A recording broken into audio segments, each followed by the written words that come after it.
Daniel mentioned, I started Field Logics about 10 years ago, and you know, I feel in a way that I kind of grew up with the M2M industry.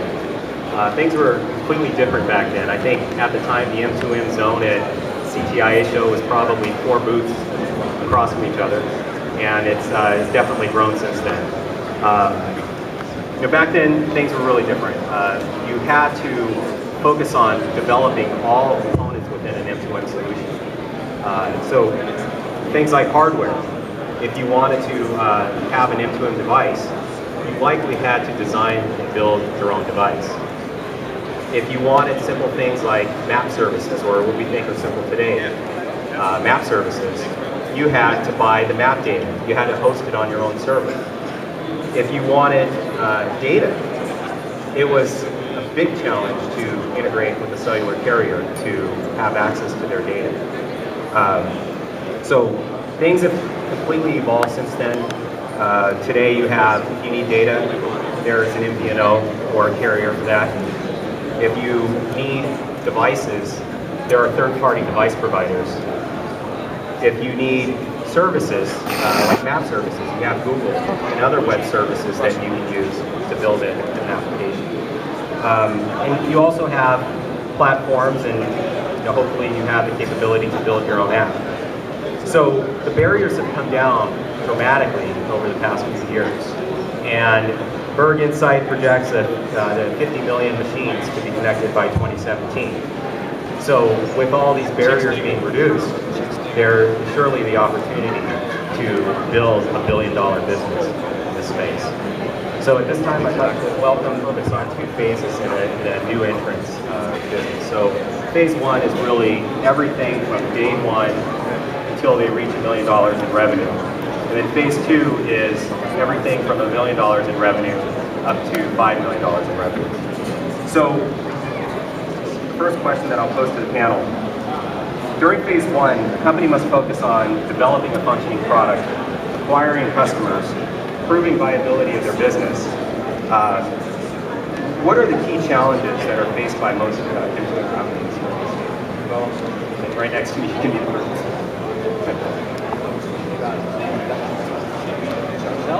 Okay, I'm sorry. Go ahead. Go ahead.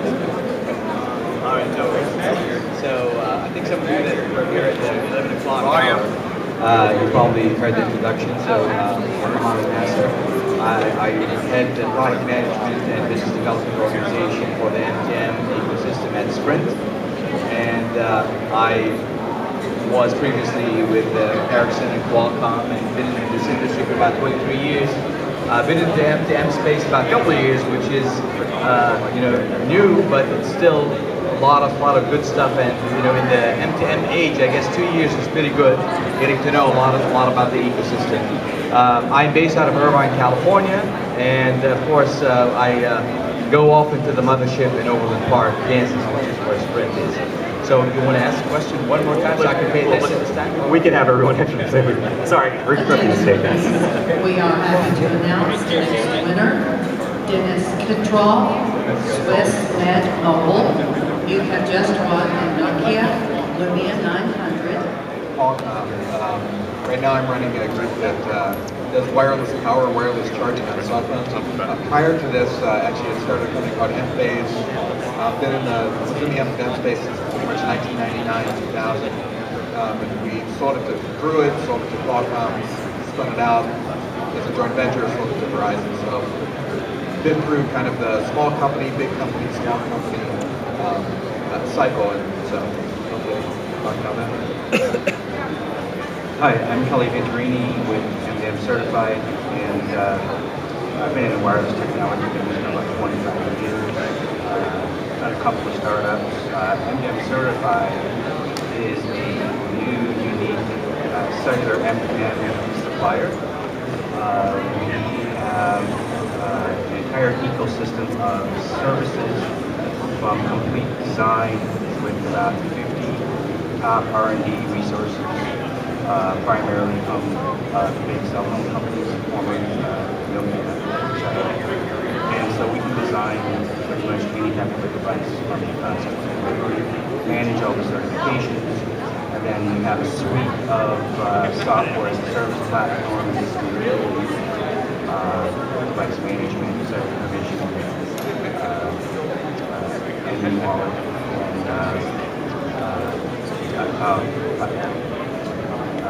and we have all these services located in a secure data center, and we provide connected M2M services to companies interested in getting into the market fast. Hi, Mark Wells. I'm with FLMobileCON. My background is I'm an electrical engineer, been in the wireless business for 25 years, worked with companies like Nokia and others that have been developing cellular phones. In 2005, I decided to start a company called Drive OK to track vehicles and get into the M2M space. And that started in a trailer, and we were renting for $700 a month, and now it's about $130 million a year business. And I've gone through the cycles of developing an M2M business into a big company, and now we provide different tracking services, plus some of the infrastructure for doing M2M, including the device management and billing from our company in San Diego. Okay, so I'll go ahead and...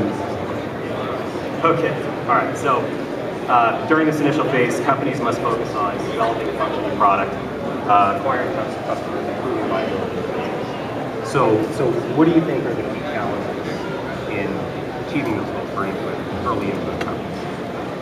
All right, so I will talk about this from the carrier perspective, because as you heard Yukon mention, we talked about 50 billion connected devices, which is a staggering number, by any stretch of the imagination. And I think it'll happen. It'll take its time, but in order for that to happen, a lot of the fragmentation that's actually existing today in the M2M will have to get consolidated. But the fragmentation has to happen first. They can actually build upon their success and hopefully get, into a larger stage. So we, from a carrier perspective, we get approached by all types of companies having an idea. It could be ideas about, hey, I'd like to track, my pet, to I'd like to actually track a fleet. So a lot of ideas would actually come just from thinking about how wireless connection, location, technology, all of these can come together. And the first things that we have developed is kind of a vetting process. Let's say, alrighty, where are you at this stage of development to be able to actually get a product out the door and to actually have a meaningful product that people can relate to, whether you're a hardware player or a software player or integrator. All of these types of companies, they come to us trying to pitch that, hey, we would like to play in the M2M space. And the initial stages, if you're a hardware player, you got to go through the whole certification and building your product, making sure that you have all of the access pieces, the certification, the robustness of the product. So we help you go through all of that process. That process can take 6 months to 2 years. Depending on how fast or how good you are actually and how focused are you at making this happen. So that is one of the first challenges that you kind of get hit with. And you're going to have to spend money. It's not a whole lot of money, but there is money associated with that. And then once you have your product all ready to go, then you get the challenge of your channel. How are you going to sell the product? And this is where we, from a carrier perspective, have also created multiple models. And I'll just mention 3 of them, and I'll pass it along. I don't want to take too much time. Is we have an enablement model, which means that the company actually has a product and they have a sales channel. They just want to be able to have access to the Sprint network. We enable them, we certify them, and we get them on their merry ways. And that has been very, very wonderful, more of a wholesale type of a relationship. We have a second model that we take the product and we kind of bundle it in with an application provider, and we sell it, with them. We co-sell with them through some of our channels as well, and that has been successful. But you need to be at a different maturity level to get to that. And then the last portion, which is really what we're going after, is truly creating an end-to-end solution, a turnkey solution in that respective area. And that's where we actually come in with investments with the partner to make that, that big, hopefully end-to-end turnkey solution happen. And I'll pass it on. Yeah, and I'm going to continue on what Mo said. I think if you're starting up a business in the space today, I think there's good news and there's bad news. I mean, I think the good news is the barrier to entry to get a product made, get it to market, get carrier rate plans, outsource, some of the design, certification, there are APIs out there, development kits. You can do things, I think, much more rapidly today than you've been able to do. And I think that's really good. I think the hard news is that, like a lot of startup businesses, 90% of the ideas are probably wrong out there. It might be close, but I think pretty much, often, people talk about pivoting a business model. I see a lot of companies come in with unreasonable expectations and numbers. And I'm sure Mo and every other operator I know can attest, how many companies, we're going to be selling 100,000 of these units this year, so quote me on 100,000, but I really want the million unit discount. And the product's not even made yet. That's very, very common. So what happens is a lot of companies aren't funded or don't have enough capital to basically take them the time that it really takes to get these products to market. So I think that's one aspect. I mean, there are a lot of different aspects. One other aspect I've seen, especially with what we're doing with Verizon, what I've been doing historically with AT&T, are a lot of companies say, we have this great product, we want the carrier to be our channel to go to market. And if they sell this, we'll sell huge amounts. And the investment required to have a carrier sell your product, if you're lucky enough to have the compelling product and get it in there and have the documentation and customer support and the sales support staff to go about and do it. I mean, I know when we were, as part of the joint venture with Verizon, Verizon has 2,500 salespeople. So if you're a 5-person company, I don't know how you're going to be able to respond to pre-sales calls. If 1,000 of those, they generate 1,000 leads, you just can't cover it, and that doesn't end up having a result. So anyway, a lot of topics that kind of popped to my mind. So from my perspective, I'll take it a step further from a product development point of view. There's a lot of wrong assumptions that are being made out there by new companies are trying to develop a product with, let's say, a module. And typically they don't understand the right resource requirements that they need.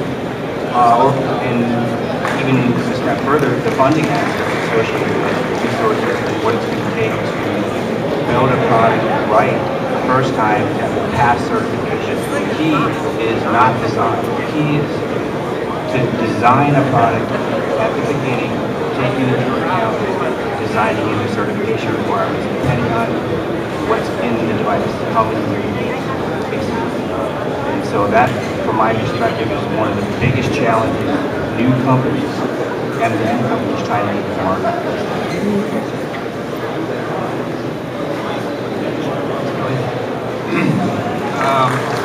Yeah, so I think Steve alluded to 90% of the things you do at the beginning of a business are the wrong things. I think in M2M it's especially bad because you have a very complex environment and a new market area. It's probably under 1% really penetrated in terms of what you can do here and what's going to be done. So it's all this new opportunity. So when you have high complexity and a new market, you don't want to spend your resources and your time on things that cost you money. So you need to be creative.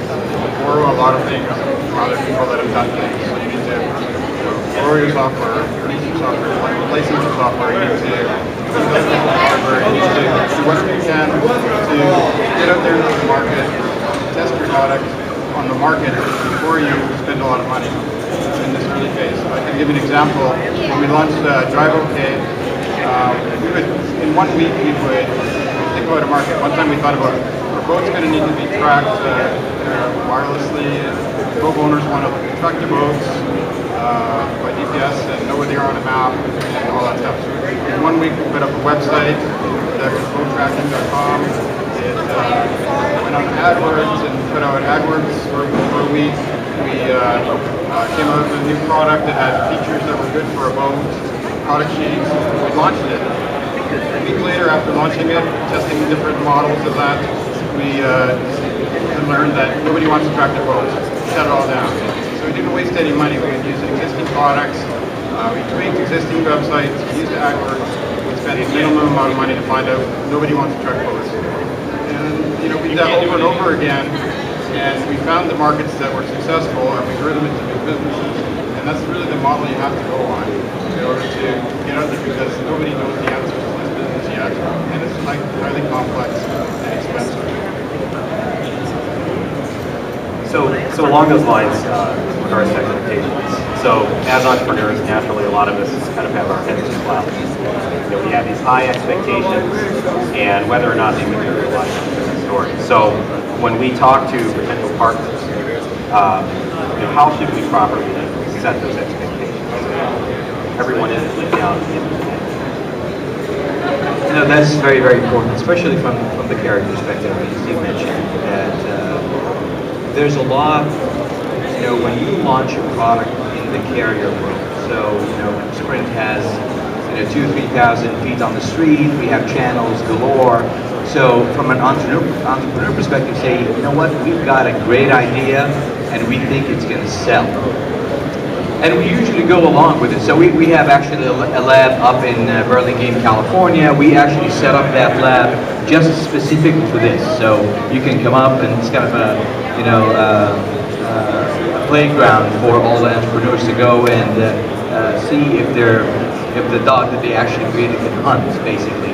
And so we work with a lot of entrepreneurs. But then, in order for us to actually engage on the business level, you really have to have your ducks in order.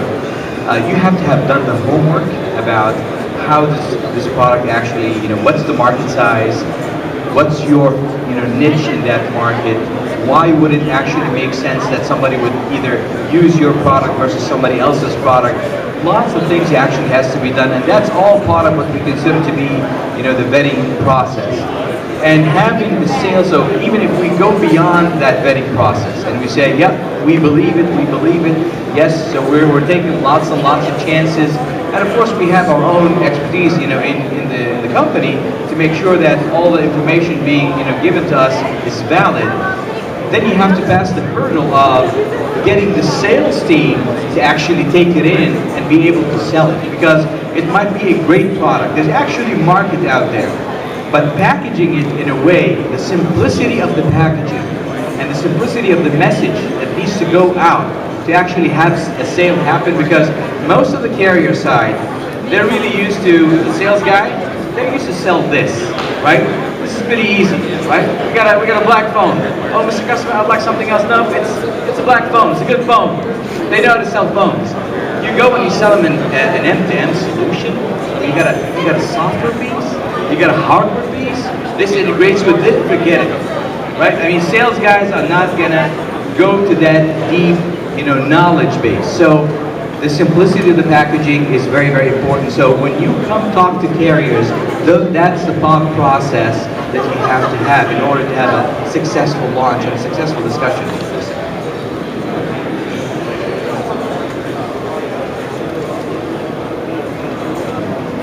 So I'll take it from the perspective of 5 man and wants to build a device. This is a very difficult business to be successful in right out of the chute. We have to carefully plan out what your strategy is to develop a device with the resources that you have.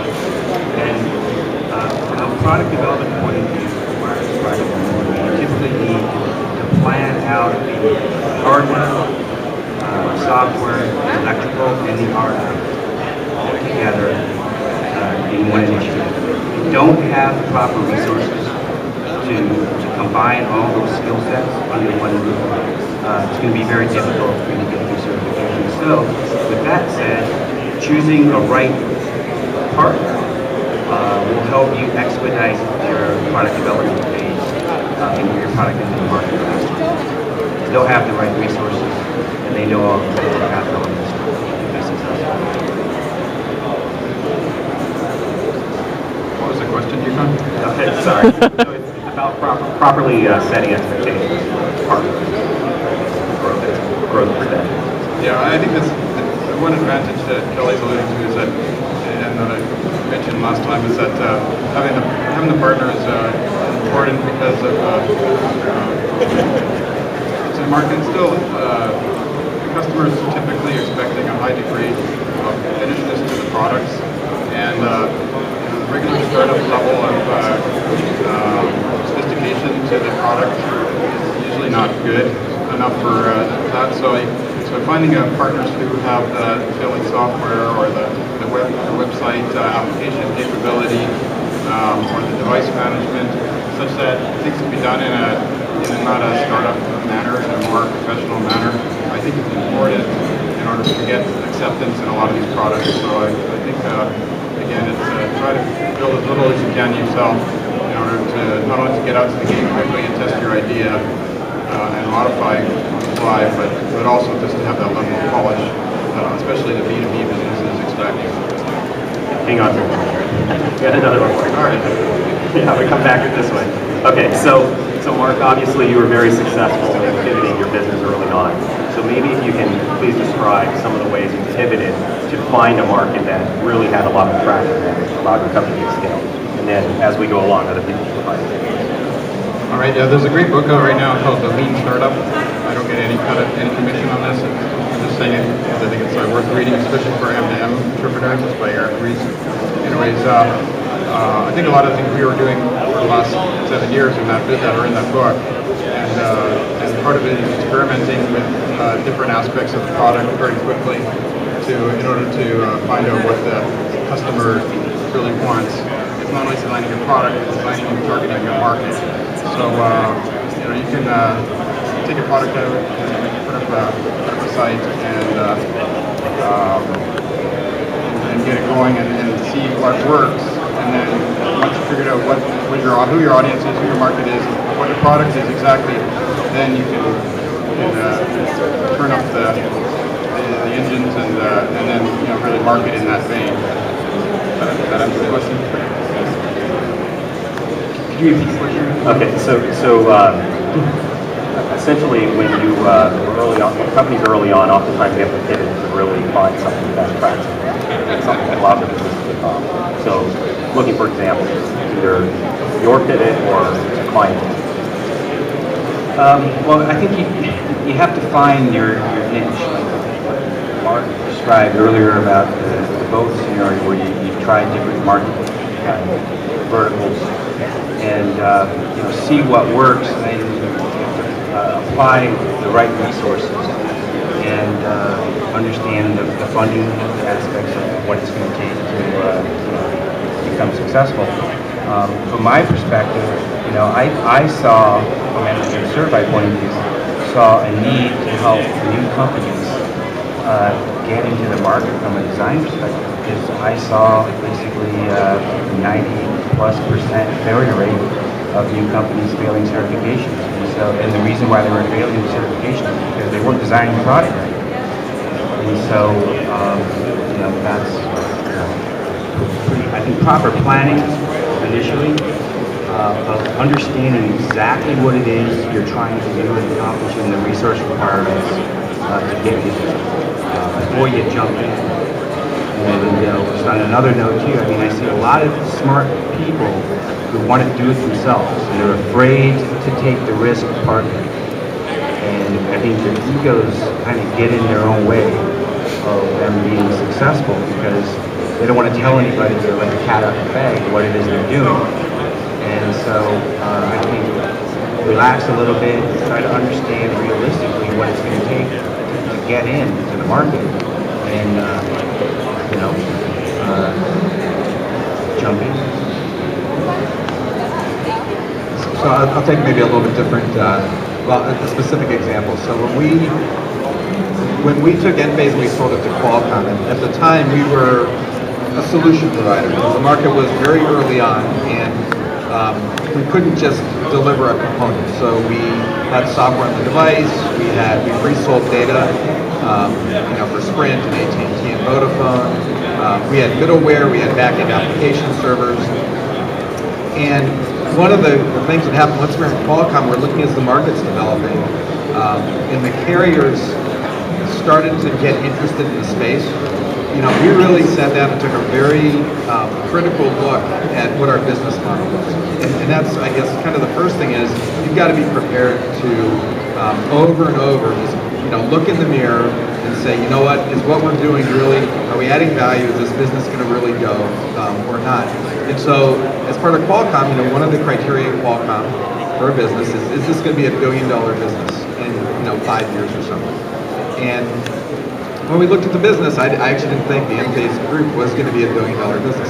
The other thing that was going on was that as the carriers got more directly interested in the space, and we were fundamentally kind of a middleware platform to make it easier for people to do end-to-end, and the carriers were starting to add more and more features into their offering instead of just, you know, a SIM card. They really went after the APIs. Our pivot was we decided we needed to be, if we worked close to a carrier based on our business model, soon we were going to be on the outside looking in, because it was going to be tough to get incremental revenue on top of what the carrier was providing. So, you know, that you know, kind of realization of how the market was changing changed our strategy and said, okay, we really want to have a close relationship with an operator. We didn't actually expect to, you know, do a joint venture and, you know, eventually get bought by Verizon, but we probably can't get closer than that. But that was, I mean, a major pivot on us. So, you know, reselling data isn't going to get us where we need to go. We need to make sure we understand what our core, what we're really good at in the core, and focus on that, and then figure out what's the right way that we can get to market and get it scaled. So that was kind of our first one. So just to add a little bit more on what Steve mentioned, because there's a key point that we, at least at Sprint, kind of experienced it, and we are experiencing it right now, and we're seeing the result of some of that pivoting that we did. Is, you know, about 2.5 years ago when we decided that, hey, the whole telematics space that we've been in for about 10 years at the time needed to be focused and needed to actually have an organization, a focused organization, you know, work at it. We created the, you know, the Emerging Solutions group, and we went after anything and everything that's end-to-end. You know, about 10 to 12 different verticals that we went after, solutions galore, and that was good, you know, initially because you wanted to know what's happening.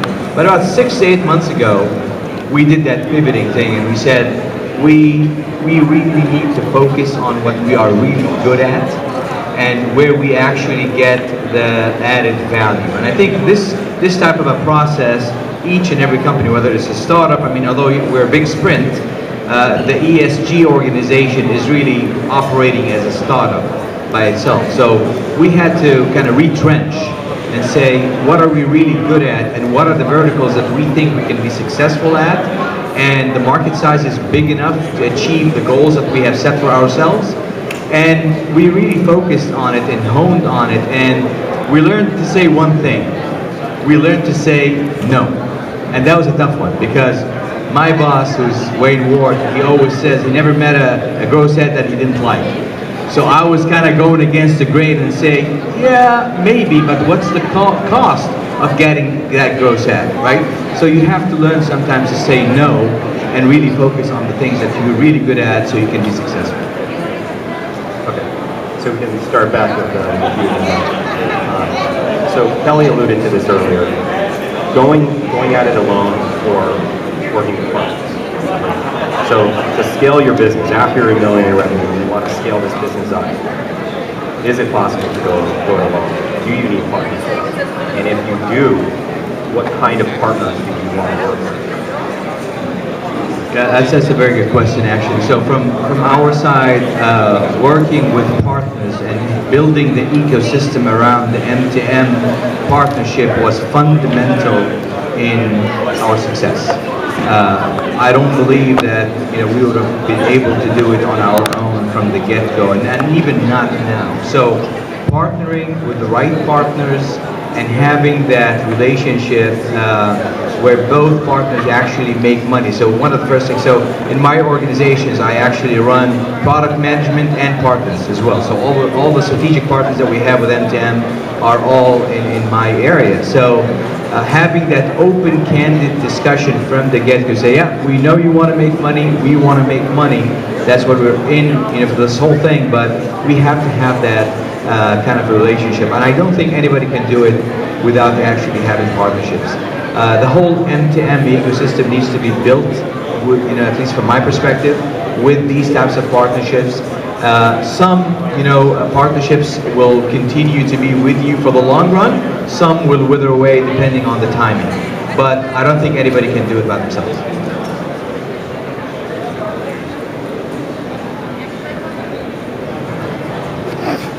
Yeah, I definitely agree with what was just said. So, I mean, let's just take an example. Let's say you build a device, you're successful, you get your certification, you've got 10 or 15 people in the company, and you're going to deploy now, or manufacture 10,000 units. You're not going to be able to manage those 10,000 units on Excel.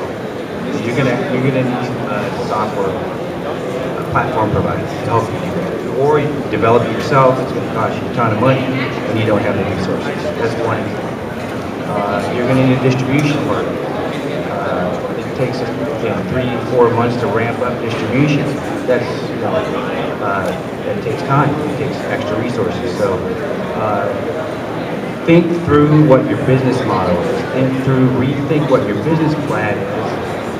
Once you get to the point of the initial success of getting your whatever your product is, pass through certifications in the market, select your carrier, and then you have to plot out your next course with the right partners, or get lots of money and hire your own employees and hopefully do it right. Yeah, the big thing is scale. When you get past the $1 million mark, you got to figure out how you're going to scale to be the $1 billion company that you want to be. So you can't do everything. So at that point, you really have to decide: am I going to be doing the hardware? Am I going to be doing the applications? Am I going to be providing the hosting? What am I going to do? Our company, we were doing, we have about something north of 1.5 million units out in the field right now. When we got to 200,000 units that we built ourselves, we decided that's enough. We're not going to get good at building hardware. However, we are pretty good at writing infrastructure software, which we're still good at, and we focused in on that. We decided that was our piece of the scaling. That was what was going to make us unique, a good business. But we give somebody else the opportunity to do the hardware, and somebody else the opportunity to do other things, and pass those things off, and pick a partner who can scale better than we can, and that's been great because we have great hardware partners, and we've become uniquely competent at providing infrastructure for M2M. So another question for Mark. So we're in an emerging market, and unfortunately, everyone in Silicon Valley is chasing the next Instagram. So we haven't seen as much interest in our space as they have up there. What, in your early stages of your business, what methods did you use to finance your business? Did you use unconventional methods? What tactics did you use to really fund the establishment and growth of your business? I think this is M2M is a great space to be in because there's a service component. So the way that we funded our business after a little bit of founder money was we went away from monthly service plans to annual service plans and 3-year service plans, and everybody gave the customers a bit of a discount. So we bootstrapped our whole business for years, for 5-6 years, completely on taking subscription service revenues and using those to buy next hardware, to do marketing and grow the business. And there's still good margin in the M2M business on the services side right now. So I think that this opportunity is open in many places. I'm actually reviewing a couple of investments right now that are doing that sort of thing. And I think it's only up to your creativity to find a business that you can do that in. So from my perspective, I mean, I basically self-funded the company on a bootstrap budget, and bloody knuckle selling, really, is what it came down to for my business, because I wanted to grow it myself. I hear pretty constantly is M2M is actually a very tough business for a venture capitalist to come in and fund, and I talked to a lot of startup companies trying to get funding. I talked to a lot of VCs who kind of bemoan the fact that they can't fund an M2M company because the valuations are too high or the traction is not fast enough. It's a hard business. I think one of the reasons is it's not M2M. The way we're describing it goes across verticals. So you might have companies in the healthcare space that are very fundable by a healthcare VC or somebody who understands the dynamics of the market, the time frames of investment criteria. Same for like transportation or utilities or telematics. It gets more challenging, I think, when people are doing more kind of platform type companies. And one reason is, the M2M story has been told for actually a pretty long time. And I see a friend of mine who's a couple ex-VCs sitting in the audience, and they never gave me money, which actually worked out well. But when you look at it, you look at the traction, you look at the adoption rate, we're hearing 25 billion or 50 billion. There is, the challenge we have coming up is how do you bridge that gap? It's a pretty big gap, and it's pretty dramatic growth, and people do want to play in that growth, but I think a lot of times the venture community just hasn't seen the growth take off, or think, I'll wait till the next round. Let's make sure that it's a real company. Let's take some of the risk out of it. Let's see if they get adoption, that kind of stuff. You don't see a lot of M2M companies get funded, and I think it's frustrating on both sides. I don't really actually know the solution. And just to add from the carrier perspective, so in our case, since we have a mothership called Sprint, in order to make that happen, we had to learn a lot of begging and pleading, and going up to Overland Park and begging again. So we did a lot of that. But what I can tell you is, at least from our perspective, so again, we're not a startup, but we're operating in that sense. The biggest struggle for our executives that they had to kind of overcome is when the sales folks go out and sell a phone, right? Phone gets sold, it gets lit up that day or the next day. The gross ad is there, and ching, you put basically that's what operators look for. They look for that gross ad number. It's coming in, boom, done. The sale happened yesterday. I got the gross ad check mark. I'm good. In the M2M world, you could actually close a deal. It could take 3 months for the hardware to come in, another 3 months to integrate it, to install it, to get it all done, and 6 months down the line, you get the ching, you actually get the gross ad. So that's a dynamic that we had to learn as an operator. Okay, so we have about 15 minutes left, so at this time we'll open the floor up for questions. Anybody has any questions, come over here, center of the room. On the microphone, anyone? No? All right. Okay. Well, a few more in my thought here. Okay. So I'll start with Mark. So what is the biggest threat that you see to existing M2M providers as well as new entrants?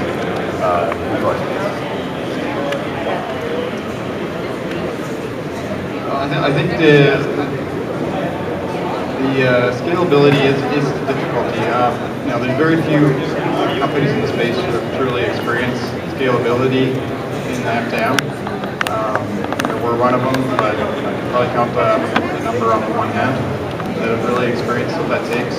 And so that involves impacting your hosting facilities, your data handling, your storage, I see a lot of companies that will struggle with the costs of that as the business matures.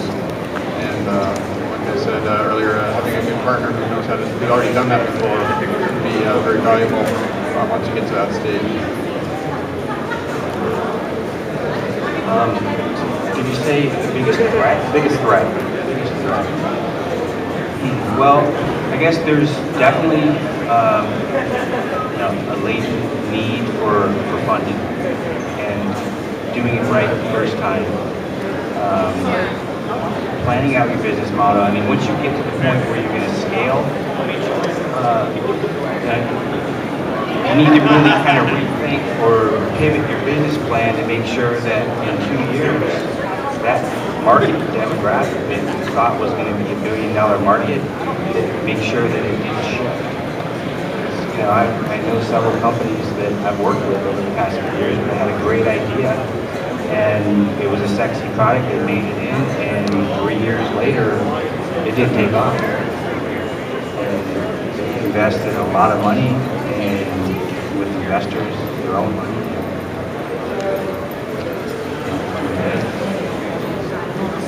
Understanding your market, or shift to a different market, redesign the second generation product or a new product, go and tackle a different market vertical, because M2M has several different market verticals. So I just kind of have to plan and play around and try it until you're successful.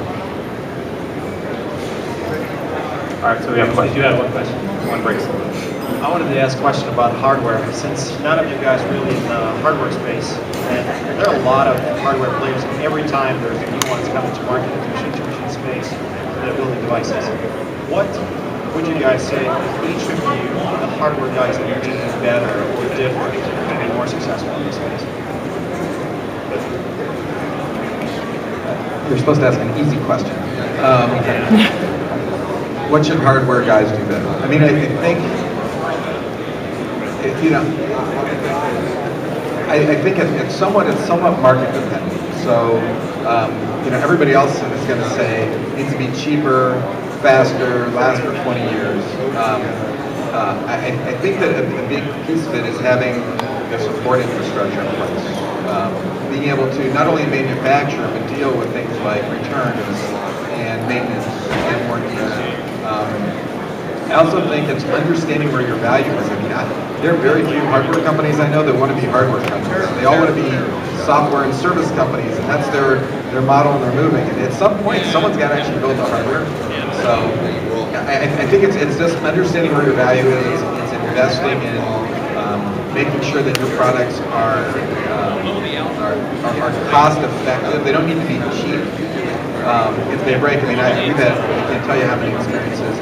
We had customers, as Enphase, the original Enphase, they would put products in the market, and we would get the phone call because the products would stop communicating from the customer because the modem manufacturer, the hardware manufacturer screwed up, right? Or they bought a cheap product without support, or they didn't get it certified, or all these other things. So, I mean, part of it is that I think if you're going to be hardware, be a hardware company, and try to build really good, really cost-effective hardware and go forward. And don't try to spread your investments across a huge stack, which I see probably every hardware company here is doing it. And I think it's really hard to get a good return on your investment when you spread your investment that way. So, good question. Thank you, Danny. You know, I think one of the things that come to mind when it comes to the hardware piece and what we see, you know, because we do a lot of certification with hardware all the time, and the part that we really see where the hardware folks start to falter is within the M2M space, you're always going to have your hardware do two fundamental things. One is what's really normally is designed to do. So if it's designed to do metering for some sort of a water level, a solid level, it's got to be good from that aspect. If it's designed to be plugged into a car, you got to know everything that has to do with the CAN bus, to the, you know, everything that has to do with the, you know, with that part of it. So that's one. The other part is you got to now really get into understanding the wireless piece as well. So these are two fundamentally different things in terms of what's the real component that you actually have in that hardware and the functionality of it, and then the wireless access piece. And what we found is lots of hardware folks are very good at the first part, but they're not that good at the second part. So partnering helps. You know, companies that actually go out and help you with the antenna design, help you with actually embedding a chip in their, you know, module. These are all good, but ultimately to be successful, you need to start to rely on yourself and hire folks that allow you to, you know, bridge that gap between wireless and what your core competence is.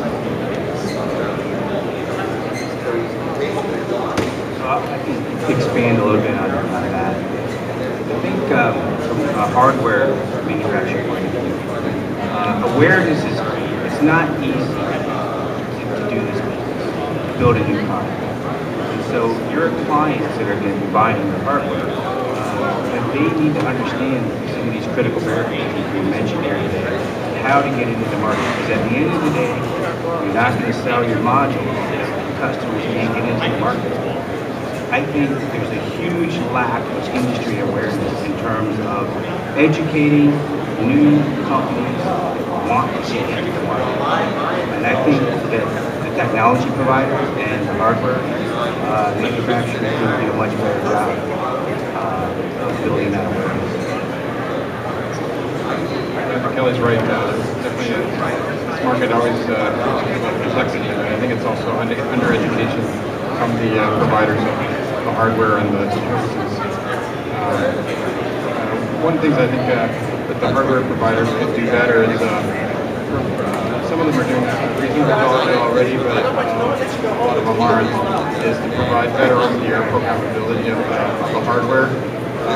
Some of it is kind of weak, and I think that's something that's unique to the hardware that can be provided from the hardware guys and can be brought up to a much higher standard so that the devices can be more operated.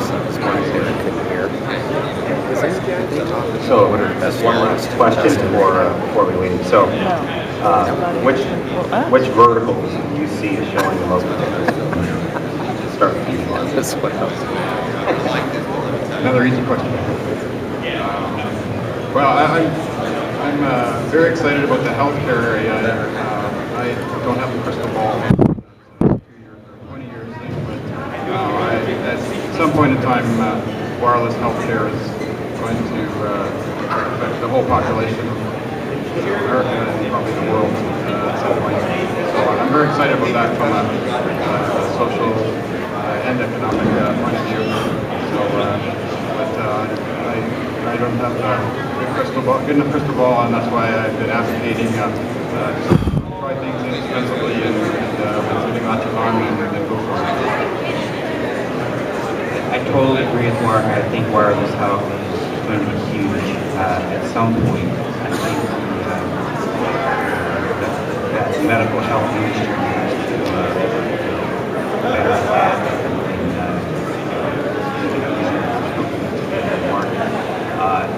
anything tracking, GPS, fleet management, video streaming, connected services, I think are definitely huge potential.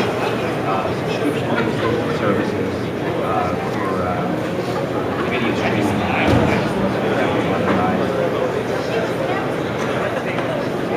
Yeah, I mean, what I've seen is today there's a lot of activities like kiosks and ATM machines, and that market, while it's not a huge market, it's